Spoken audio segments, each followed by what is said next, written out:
Gazette du Togo, une vision sur l'actualité togolaise et sur le monde.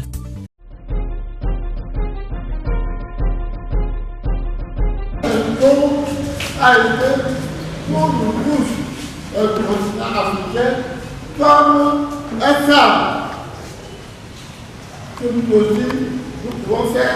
L'église locale soit cette référence sur laquelle les gens comptent pour sauver notre pays. Bon, ce que je dis, est que moi je ne connais pas encore concrètement les conditions dont la CENCO a disposé pour faire cet exploit. Je ne le connais pas. Je sais tout simplement qu'à notre niveau, nous avons aussi la commission justice et paix. La commission justice et paix est une commission que le Saint-Père, le Pape, a demandé aux évêques d'installer dans le monde entier, dans chaque pays du monde entier. Son siège principal est au Vatican. Eh bien, justice et paix doit lutter pour que partout, dans des circonstances bonnes, heureuses ou difficiles, la justice triomphe. Nous aussi, nous avons nous appelons cela un organe, Conseil, justice et paix. Nous l'avons. Il suffit que nous mobilisions davantage. Sur ce point, nous devons nous organiser davantage. On l'avait fait une fois, lors des élections de ne sais plus de quelle année, mais au moment où notre justice et paix allait compter les voix au César, je crois que les forces sont intervenues, ils ont pris les machines et tout. Vous voyez, on a déjà essayé. Cette fois-ci, si nous pouvons encore mieux nous organiser, on va s'informer auprès de nos collègues de la CENCO pour savoir encore quelles sont les chances qui leur ont permis de réaliser cet exploit.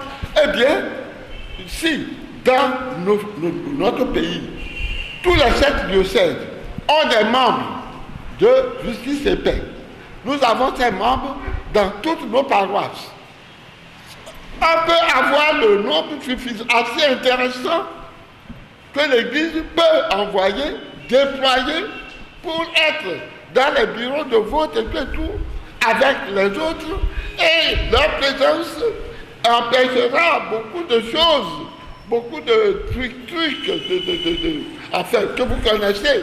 Déjà, à ce niveau, si on s'inspire, on peut faire quelque chose qui n'aura peut-être pas le succès de la CENCO, mais quand même qui apportera une contribution plus positive à la fin. Ça, c'est ainsi que je peux répondre à cette question. Deuxième question, vous me demandez si, étant donné que j'ai navigué un peu pendant un certain temps dans ce monde, est-ce que j'ai l'occasion de parler au chef de l'État? Commençons par le chef de l'État, et à débat lui-même. J'y allais chez lui, je lui donnais des informations. Et au moment de la conférence nationale souveraine, quand j'y allais, les gens m'en voulaient. J'ai souffert de ça. Et ils ont même essayé de faire une autre candidature, de prendre des voix pour me déposer. Quand j'ai su cela, j'ai dit, si vous n'avez pas confiance en nous, eh bien nous donnons notre démission, amenez ici ce que vous voulez. J'y allais. Ensuite, au cours de ces rencontres avec le chef de l'État, il m'écoutait très bien. Je faisais la prière pour le Togo, il se recueillait avec moi pour écouter. Puis après, il dit, Monseigneur, à votre disposition. J'ai obtenu beaucoup de choses. Et pour le bien de notre pays, je peux tout simplement apporter un exemple heureux et malheureux à la fois. J'étais allé le voir pour lui dire, Monsieur le Président, au point où nous sommes arrivés, venez nous rendre visite à la conférence nationale. Voilà ce qui va se passer. Et ça, je l'ai fait en tête à tête tout seul. J'ai prié mes 2 vice-présidents, Kofigo et Jadon, à l'époque, oui, il est mort, il a dit, attendez-moi, j'ai quelque chose à dire au chef de l'État. Je suis allé l'inviter. Et quand il viendrait, voici comment ça peut se passer. Pendant un quart d'heure ou 20 minutes, on va le s'inviter. Qu'il garde son sang-froid. Une fois que les gens se sont, défoulés, on impose silence et qu'ils prennent tout simplement la parole et dire toute œuvre humaine a des points positifs et des points négatifs. Et qu'ils nous demandent pardon pour ce qui a été négatif et qu'à l'avenir, ensemble, on va marcher. Or, il aura son peuple et tout ira mieux. Voilà ce que nous souhaitons de lui. On n'est pas contre lui, mais ce que nous souhaitons, c'était ça. Il m'a remercié. Et il m'a dit, mon Seigneur, je viendrai. Je vous le promets. Mais il ne m'a pas dit le jour, ni l'heure. Je suis sorti, j'ai rejoint mes deux vice-présidents, silence, et nous sommes rentrés. C'est que, tel que je le connais, il ne peut pas faire ce geste sans en parler auparavant à l'un ou l'autre de ses conseillers. Voilà ce qui s'est passé. Il a dû donc informer l'un ou l'autre de ses collaborateurs intimes qui lui a dit prudence, tout simplement, mais ne l'a pas découragé. C'est à ce niveau qu'il y a eu une fuite. Celui ou ceux à qui il a demandé conseil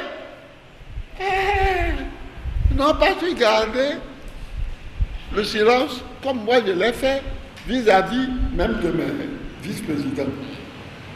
Et alors, une fois retourné dans la salle, le jour suivant ou 2 jours après, un de mes députés, délégués de la conférence, monte au micro, demande la parole.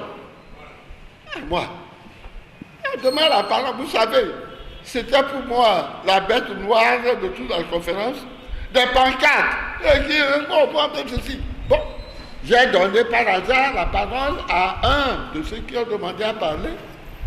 Le gars va au micro et il déclare, mes chers amis, j'ai appris que mardi prochain, M. Yadema va venir dans cette salle. Eh bien, on ne va pas lui étaler le tapis rouge. On va l'arranger. Comment? Tout ce qu'il a fait, il a monté vraiment toute la foule. Et vous savez, après cela, cette intervention lui a été rapportée. Est-ce qu'il aura maintenant le courage de venir? Voilà comment un délégué, ayant appris cette confidence entre le chef d'État et moi, mais probablement c'est l'un de ses conseillers qui n'a pas su garder le silence. Je l'ai informé que quand il viendra, et on va le s'inviter, mais de ne pas s'en faire. J'ai préparé tout le chemin. Si cela s'était produit, eh bien, notre démocratie aurait pris une autre tournure. Voilà. C'est donc quand vous me demandez si je parle au chef de l'État, oui, moi je parle au chef de l'État. Je parle mais à fort, pas seulement à son papa, à fort. Sur des questions même plus délicates et plus intimes que je ne veux pas vous dire maintenant. Je le lui dis, il me connaît et il me croit. Mais si je dis que les caciques du parti du pouvoir, invétérés dans les mauvaises habitudes de la maison, ils ont de l'influence sur lui. Hein. Tout simplement, c'est tout ce que moi je peux vous dire. J'ai dit beaucoup de vérités à fort.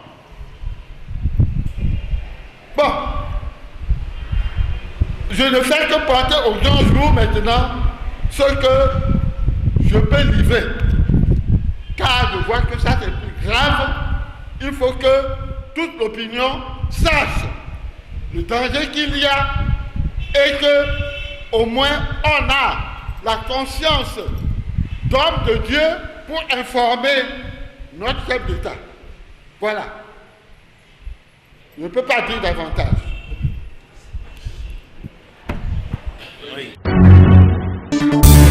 La Gazette du Togo, une vision sur l'actualité togolaise et sur le monde. Rejoignez-nous sur le www.lagazettedutogo.com ou sur nos comptes Facebook, Twitter et YouTube. Pour tout contact, écrivez à contact@lagazettedutogo.com ou appelez le 92 80 88 53. La Gazette du Togo, c'est l'information en continu.